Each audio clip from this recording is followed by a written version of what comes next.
Hello दोस्तों, innovative classes में आप सभी का स्वागत है। फ्रेंड्स, पिछला क्लास में हम लोग प्रागैतिहासिक काल यानी कि पाषाण काल के बारे में पढ़े थे। इसमें हम लोग पूरा पाषाण काल, मध्य पाषाण काल और नव पाषाण काल के बारे में पूरा डिटेल से देख लिए थे। ठीक है, एक छोटा सा चीज़ रह गया था फ्रेंड्स, जो ये पूरा पाषाण काल है इनको भी 3 भाग में बांटा गया है। ठीक है, क्या क्या है? एक तो निम्न पूरा पाषाण काल, ठीक है, एक हो गया निम्न पूरा पाषाण काल, एक मध्य पूरा पाषाण काल और एक है उच्च पूरा पाषाण काल।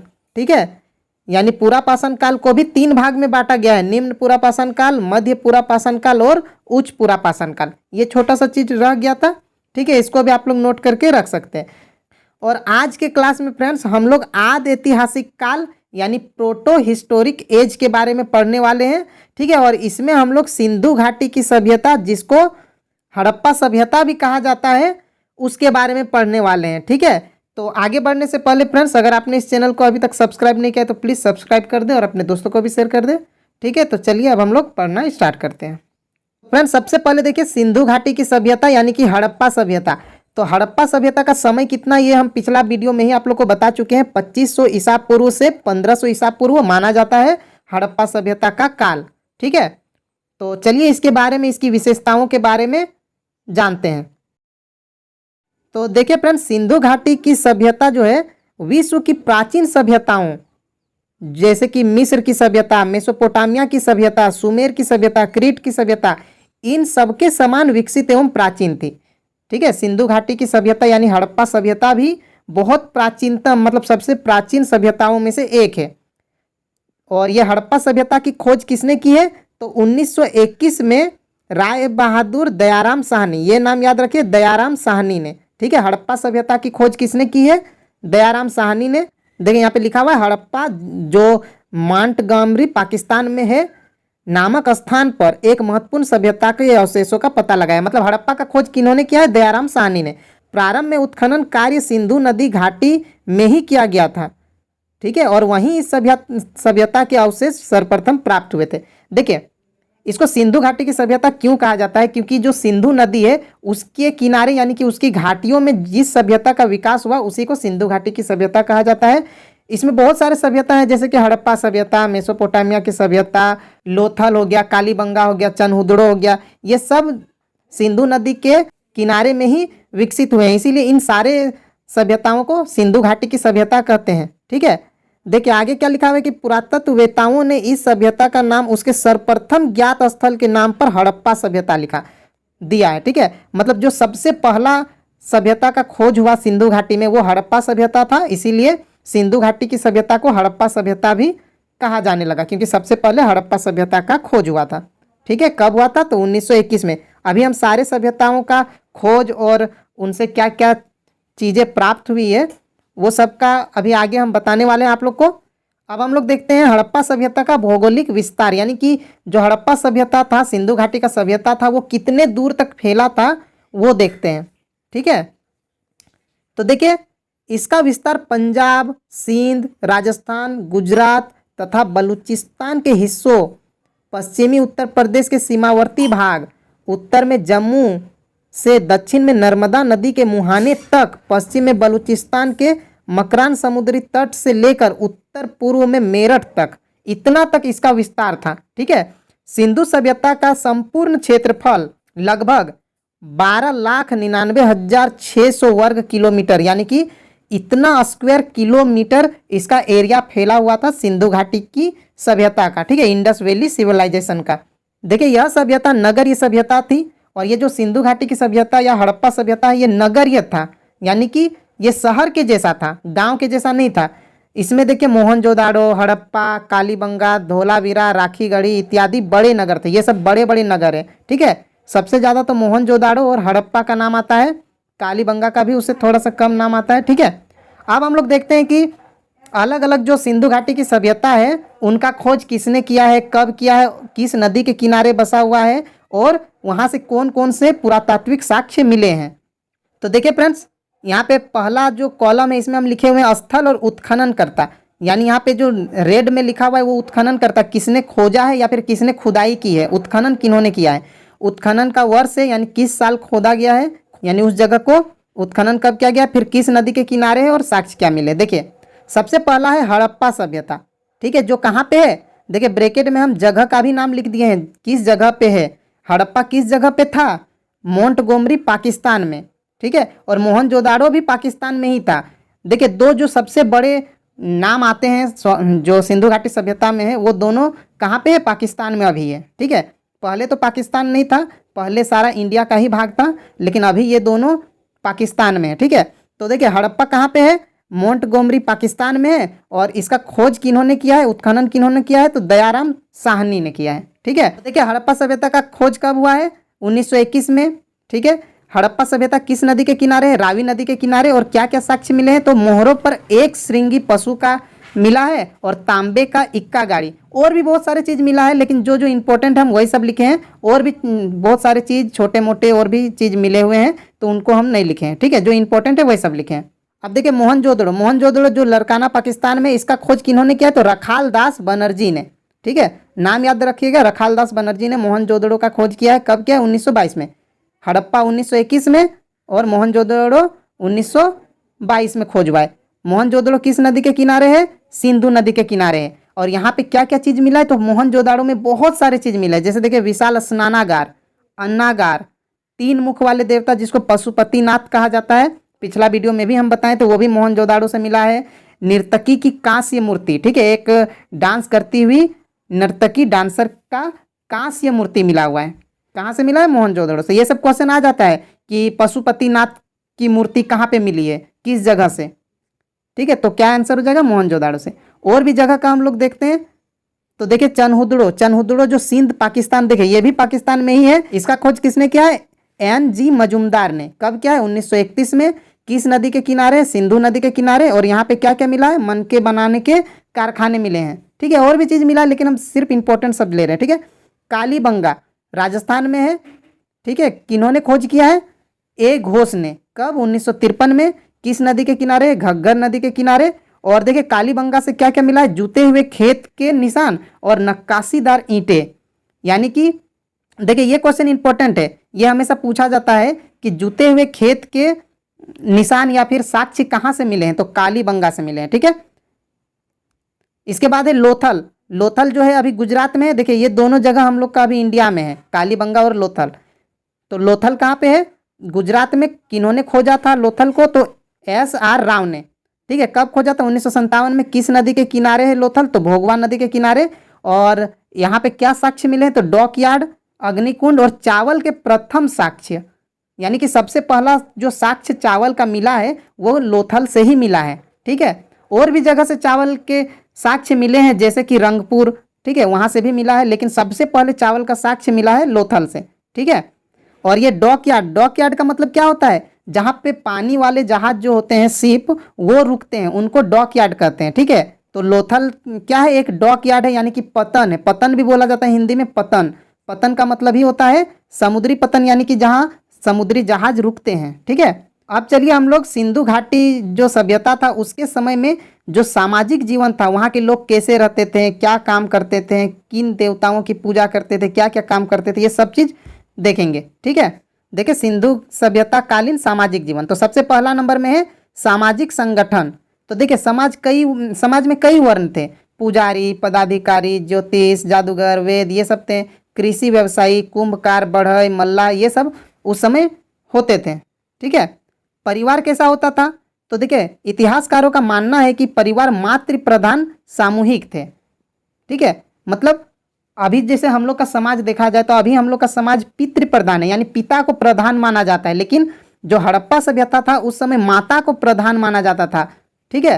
तो ये याद रखेगा कि जो हड़प्पा सभ्यता था वो मातृ प्रधान था, ठीक है।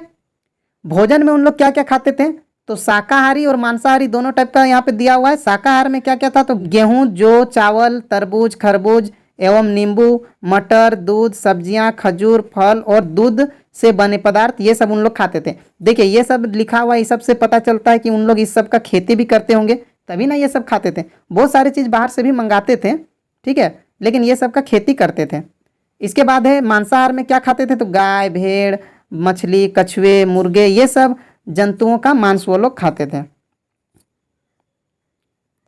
अब वेशभूषा के बारे में देखते हैं, वहाँ पे कैसे वस्त्र, क्या कैसा वेशभूषा उन लोग का हुआ करता था। तो देखिए वेशभूषा जो है साधारण सूती वस्त्रों का प्रयोग करते थे वो लोग, किंतु ऊनी वस्त्रों का भी प्रचलन था। शरीर पर दो प्रकार के वस्त्र धारण किए जाते थे। प्रथम मतलब पहला क्या था कि एक आधुनिक शाल के समान होता था, यानी एक चादर के जैसा। पिछला क्लास में भी हम बताए था, एक मूर्ति दिखाए थे, देखिए ये वाला मूर्ति, ठीक है, ये वाला जो मूर्ति है इसमें भी आप लोग देख सकते हैं एक शाल पहना हुआ है जिसमें नक्काशी किया हुआ है, ठीक है। और दूसरा वस्त्र क्या पहनते थे, मतलब ये शाल जो है शरीर के ऊपर हो गया, और नीचे क्या पहनते थे, शरीर के नीचे पहना जाता था जो आधुनिक धोती के समान हुआ करता था, यानी धोती के जैसा पहनते थे शरीर के नीचे, और ऊपर पहनते थे शाल टाइप का, ठीक है। आभूषण उन लोग क्या क्या यूज करते थे, देखिए सोने, चांदी, हाथी दांत, तांबे, सीप, ठीक है, जो समुद्री सीप होते हैं, ये इन सब से जो आभूषण बनाते थे उनका उन लोग यूज करते थे, उसको पहनते थे। एक चीज ध्यान रखिए, यहाँ के समय में, इस समय लोहा के बारे में इन लोग नहीं जानते थे। ये भी क्वेश्चन आ सकता है कि हड़प्पा सभ्यता के लोग किस धातु से परिचित नहीं थे या फिर अपरिचित थे, तो आंसर क्या होगा, लोहा। लोहा के बारे में इन लोग नहीं जानते थे। अब देखिए 6 नंबर में आमोद प्रमोद के साधन, मतलब उन लोग अपना इंटरटेनमेंट के लिए क्या करते थे। उस समय तो टीवी मोबाइल हुआ नहीं करता था, तो फिर क्या करते थे, देखिए जुआ खेलना, शिकार करना, नाचना गाना बजाना, ठीक है, तथा मुर्गों की लड़ाई, ये सब उन लोग देख के अपने आप का इंटरटेनमेंट करते थे, ठीक है। औषधियाँ यानी कि दवाइयाँ, उन लोग किन किन चीज़ों की दवाइयों का यूज करते थे, तो देखिए औषधियों से वो परिचित थे, पता था। कालीबंगा एवं लोथल से शल्य चिकित्सा, देखिए शल्य चिकित्सा किसको कहते हैं, देखिए जो ऑपरेशन होता है यानी कि चीड़ फाड़ वाला चिकित्सा, वो उनसे उनके भी प्रमाण मिले हैं, मतलब उस समय चीड़ फाड़ वाला भी हुआ करता था, ठीक है, ऑपरेशन। अब गृहस्थी के उपकरण में क्या क्या मिला है, तो देखिए बड़े बड़े नहीं, यहाँ घड़े होगा, ठीक है, ये ब नहीं ये घ है, ठीक है। घड़े, कलश, थाली, गिलास, चम्मच, मिट्टी के कुल्हड़ आदि दैनिक प्रयोग की वस्तुएं, ये सब वहाँ से प्राप्त हुए हैं। मिट्टी के अतिरिक्त सोने, चांदी और तांबे से निर्मित बर्तनों का भी प्रयोग होता था हड़प्पा सभ्यता में। अब देखिए मृतक संस्कार, अगर कोई मर जाता था तो वहाँ पे किस तरह का संस्कार किया जाता था, तो 3 तरह से किया जाता था, एक पूर्ण समाधि, एक आंशिक समाधि, एक दाह कर। पूर्ण समाधि में क्या किया जाता था, इसमें मृतक को जमीन में गाड़ दिया जाता था और वहाँ समाधि बनाई जाती थी, ये था पूर्ण समाधि। आंशिक समाधि में क्या किया जाता था, इसमें पहले मृतक को पशु पक्षियों का आहार बनने के लिए खुले स्थान में छोड़ दिया जाता था, ठीक है। क्या किया जाता था, जो मृतक का लाश है उसको छोड़ दिया जाता था जानवर लोग को खाने के लिए, और सिर्फ जब हड्डी बचता था तो उनको एक पात्र में यानी एक बर्तन में रख के भूमि में रखा जाता था, ये था आंशिक समाधि, ठीक है। और दाह कर्म में क्या होता था, तो इसमें मृतक को जलाकर उसकी राख तथा अस्थियों को पात्र में रखकर भूमि में गाड़ा जाता था, ठीक है। तो ये 3 तरह से वहाँ पे मृतकों का संस्कार किया जाता था। अब धार्मिक जीवन, उन लोग किन किन देवताओं या किन किन देवियों का पूजा करते थे, तो देखिए मातृदेवी का, शिव का, योनि का, लिंग का, पशु, सूर्य, वृक्ष, जल, इन सब का पूजा वहाँ पे किया जाता था, ठीक है। शिव के बारे में हम बताए थे पिछला वीडियो में, एक पशुपतिनाथ जो साक्ष्य मिले हैं 3 मुख वाले, वो शिव का ही रूप था, तो उनका पूजा किया जाता था, ठीक है। आर्थिक जीवन, आर्थिक जीवन में उन लोग क्या क्या काम करते थे, देखिए कृषि करते थे, पशुपालन करते थे, कपड़े बुनने का काम करते थे और उद्योग धंधे भी करते थे, ठीक है। तो कृषि में किस किस चीज़ का करते थे, तो देखिए यहाँ पे तो बता ही दिया आप लोग को कि वो लोग क्या क्या खाते थे, तो जो जो खाते थे उसी का ना कृषि करेंगे। देखिए गेहूँ, जो, चावल, तरबूज, खरबूज, नींबू, मटर, सब्जियां, खजूर, फल, ये सब का कृषि करेंगे। इसके अलावा और भी था तिल, राई, अनार, इन सब का भी कृषि वहाँ पे किया जाता था। और पशुपालन में कौन कौन से जानवर को पालते थे, तो पशुपालन में देखिए गाय, बैल, भैंस, भेड़, बकरी, गधा, हाथी, सुअर, बिल्ली, कुत्ता, इन सबको पाला जाता था। और कहीं कहीं ऊँट के भी अवशेष मिले हैं। और एक इम्पोर्टेंट बात कि इन लोग घोड़े के बारे में नहीं जानते थे, ठीक है। घोड़े का प्रयोग इसके बाद जो आर्य लोग आए उन लोग घोड़ों का उपयोग करते थे, हड़प्पा सभ्यता में घोड़ों का उपयोग नहीं होता था, ठीक है। तो कृषि में जान गए क्या क्या, पशुपालन में कौन कौन से जानवर को पालते थे, कपड़े बुनने का काम इन लोग करते थे, ठीक है। कपड़े बुनाई, कपड़ा का काम इन लोग को बहुत अच्छे से आता था, ठीक है। अभी आप लोग को चित्र भी दिखाएं, उसमें देख सकते हैं किस तरह से कढ़ाई किया हुआ है कपड़े के ऊपर में। उसके बाद उद्योग धंधे में किन किन चीज़ों का उपयोग करते थे, यानी किन किन उद्योगों का ये लोग उपयोग करते थे। तो देखिए धातु निर्माण उद्योग होता था, आभूषण बनाने का उद्योग होता था, बर्तन का उद्योग होता था, हथियार और औजार बनाने वाले भी उद्योग हुआ करते थे। और कुछ परिवहन जैसे कि जल परिवहन, थल परिवहन, वायु परिवहन तो उस समय था नहीं। इन सब से मतलब इन सब उद्योग का यहाँ पे प्रचलन था। ठीक है। अब देखिए हड़प्पा कालीन आयातित वस्तुएं, अब ये लोग उद्योग चलाते थे तो कुछ सामान को तो मंगवाना पड़ेगा बाहर से, क्योंकि सारा सामान तो एक जगह नहीं मिलेगा। तो क्या क्या सामान मंगवाते थे, तो देखिए तांबा, तांबा कहाँ से मंगाते थे, तो राजस्थान और ओमान से। यहाँ पे तीन है, तीन होगा, ठीक है, तीन, तीन जो होता है, तो टीन इन लोग कहाँ से मंगाते थे, ईरान और अफगानिस्तान से। सोना कहाँ से मंगाते थे, कर्नाटक और अफगानिस्तान से। चांदी कहाँ से लाते थे, अफगानिस्तान ईरान से। और बहुमूल्य पत्थर गुजरात, ईरान और अफगानिस्तान से मंगाए जाते थे। तो इस तरह से आप लोग देख सकते हैं कि जो हड़प्पा सभ्यता है ये लगभग 1000 साल, ठीक है, यानी 2500 ईसा पूर्व से 1500 ईसा पूर्व, यानी लगभग 1000 साल तक इस सभ्यता का विकास हुआ। मतलब ये सभ्यता अस्तित्व में था। इसके बाद इस सभ्यता का अंत हो गया। ठीक है, लगभग 1500 ईसा पूर्व के आसपास इस सभ्यता का अंत हो गया। तो अंत क्यों हुआ, ठीक है, इसके बारे में जान लेते हैं। तो देखिए जिस तरह से हड़प्पा सभ्यता का उदय के बारे में निश्चित नहीं है, किसी को ठीक से पता नहीं कि कब हुआ होगा, उसी तरह इसका अंत के भी बारे में अच्छे से पता नहीं है कि इसका अंत कब हुआ होगा या फिर कैसे हुआ होगा। तो अलग अलग जो इतिहासकार है अलग अलग कारण बताते हैं कि इस कारण से हुआ होगा, इस कारण से हुआ होगा। तो कुछ कुछ कारण यहाँ पे हम लिखे हुए हैं। ठीक है, तो सबसे पहले देखिए सूखाग्रस्त। ठीक है, तो सूखाग्रस्त जो है, सूखाग्रस्त करने का मतलब है कि कुछ विद्वान ऐसा मानते हैं कि जो सिंधु नदी के किनारे ये सभ्यता था, तो सिंधु नदी का रास्ता बदल गया, वो दूसरी तरफ से बहने लगी, जिससे क्या हुआ, इन लोग का सभ्यता में पानी का कमी हो गया और सूखा पड़ गया। इसके कारण ये सभ्यता का अंत हो गया। ठीक है, दूसरा में है विवर्तनिक परिवर्तन। इसका मतलब क्या है, आप लोग को पता ही है कि जो पृथ्वी के नीचे विवर्तनिक प्लेटें हैं, जिनके घिसकने से क्या होता है, भूकंप, ये सब आता है, आप लोग ज्योग्राफी में पढ़े होंगे। तो विवर्तनिक परिवर्तन, इनका समर्थन दयाराम साहनी करते हैं। ठीक है, वो कहते हैं कि जो जमीन के नीचे चट्टान है या फिर जो प्लेटें हैं, टेक्टोनिक प्लेटें, उनके घिसकने से किसी कारण क्या हुआ कि समुद्र का जल स्तर काफी ऊंचा हो गया, जिससे क्या हो गया, पूरा सिंधु प्रदेश जितना भी था सब जलमग्न हो गया और यह सभ्यता विनिष्ट हो गया, यानी कि इसका विनाश हो गया। ठीक है, ये किनका कहना है, दयाराम साहनी का। ठीक है, इसके बाद है भूकंप या बाढ़। तो भूकंप या बाढ़ भी बहुत सारे इतिहासकार मानते हैं कि जैसे कि भूकंप आया या फिर बाढ़ आ गया, जिसके कारण क्या हुआ कि यहाँ का अंत हो गया इस सभ्यता का। ठीक है, जैसे कि मोहनजोदड़ो में कई बार भीषण बाढ़ का शिकार हुआ था। ठीक है, ये खुदाई से भी प्राप्त हुआ है साक्ष्य कि यहाँ पे बाढ़ आया होगा। लोथल, चनहुदड़ो, ये सब जगहों में भी बाढ़ के प्रमाण मिले हैं। ठीक है, अग्निकांड, अग्निकांड का मतलब है कि कुछ लोगों का अनुमान है कि भीषण अग्निकांड के कारण यहाँ पे ये सभ्यता नष्ट हो गई, क्योंकि उत्तरी बलूचिस्तान के कुछ स्थानों में जली हुई चीज़ों की मोटी तहें मिली है। मतलब बलूचिस्तान में क्या है कि बहुत मोटा जला हुआ अवशेष मिला, मतलब तह मिला है। इसका मतलब कि ऐसा लगा है कि जो जला हुआ चीज़ है वो बैठ गया है ज़मीन में, जिसका मोटा परत मिला हुआ है। तो इससे भी कुछ अनुमान लगाया जाता है कि अग्निकांड के कारण भी इस सभ्यता का अंत हुआ होगा। इसके बाद है महामारी। बहुत से विद्वान मानते हैं कि बहुत सी महामारी जैसे कि प्लेग हो गया, मलेरिया हो गया, क्योंकि उस समय तो इलाज उतना अच्छा से आता नहीं होगा उन लोग को। तो जब कोई एक तरह का बीमारी आता होगा तो पूरे सभ्यता को नष्ट कर देता होगा। तो कुछ विद्वानों का मानना है कि महामारी के कारण हुआ। कुछ विद्वान का मानना है कि विदेशी आक्रमण, यानी कि बाहर से कोई आक्रमण किया और यहाँ का सभ्यता को नष्ट कर दिया पूरा। उसके बाद है साधनों का अतिव्यय, यानी इनके पास जो साधन थे उनका बहुत ज़्यादा इन लोग व्यय यानी कि खर्च कर दिए। जितना साधन नहीं था उससे ज़्यादा इन लोग उसका यूज कर लिए, जिससे क्या हो गया, वहाँ पे साधनों का कमी हो गया और इससे भी इसका जो जीवन शक्ति था वो नष्ट हो गया। ठीक है, और उसके बाद है जनसंख्या वृद्धि। अब देखिए जनसंख्या वृद्धि भी एक कारण माना जाता है कि जनसंख्या का अगर वृद्धि होगा तो जो भी संसाधन है उनका उपयोग ज़्यादा होगा। जितने ज़्यादा लोग होंगे उतना ज़्यादा तो संसाधनों का उपयोग होगा।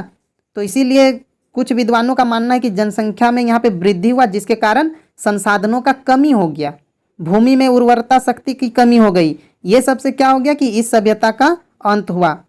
तो ये सब कुछ कारण है जो बताया जाता है कि हड़प्पा सभ्यता का अंत क्यों हुआ होगा। ठीक है फ्रेंड्स, ये हड़प्पा सभ्यता कंप्लीट हो गया। तो उम्मीद है फ्रेंड्स आप लोग को ये वीडियो अच्छा लगा होगा। तो फ्रेंड्स अगर आपने इस चैनल को अभी तक सब्सक्राइब नहीं किया तो प्लीज़ सब्सक्राइब कर दें और अपने दोस्तों को भी शेयर कर दें। ठीक है, मिलते हैं नेक्स्ट वीडियो में, बाय।